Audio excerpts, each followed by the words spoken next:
za ka iya ka je ka yi subscribe sannan ka danna ƙararrawa.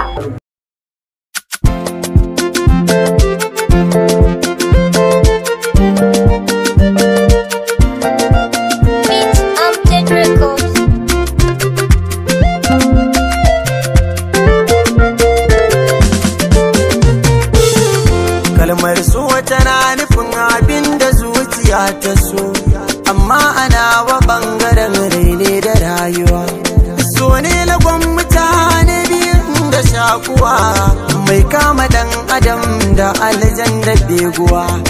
Domin mu gane so sai mun ƙara nutsuwa, don dole so shi ke kai mu kokowa. Ina da tambaya, menene farin ciki, mene bakin ciki, ni so zana saki.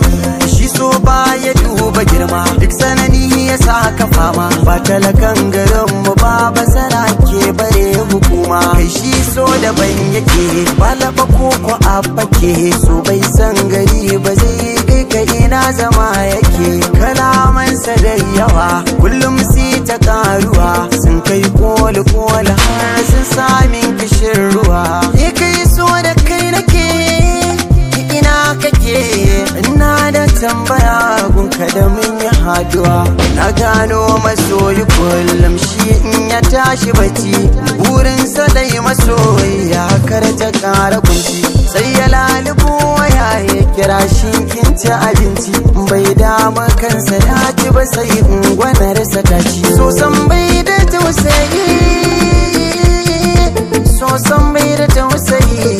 In yi taɓa gaza amsar sai ta fada na yi. Ba tsoro yake ba shi ma, sannan bai gudun wasu ma. Zai iya tada 'yan adam duk sayaddan yana da girma. Kullum na tunani sai in ba wasu ma'auni, amsa ta gare shi kullum sai ta fito da rauni. Ban gane so ba, ban san ya yake ba, abinda na dan fahimta kansa ne ban rufe ba.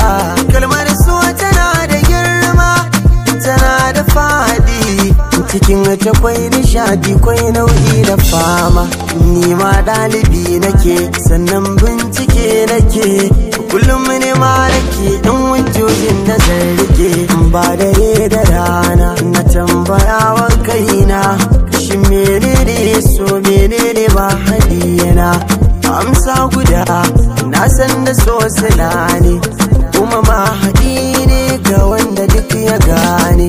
Inda lafiya duniya, kuma lafiya duniya.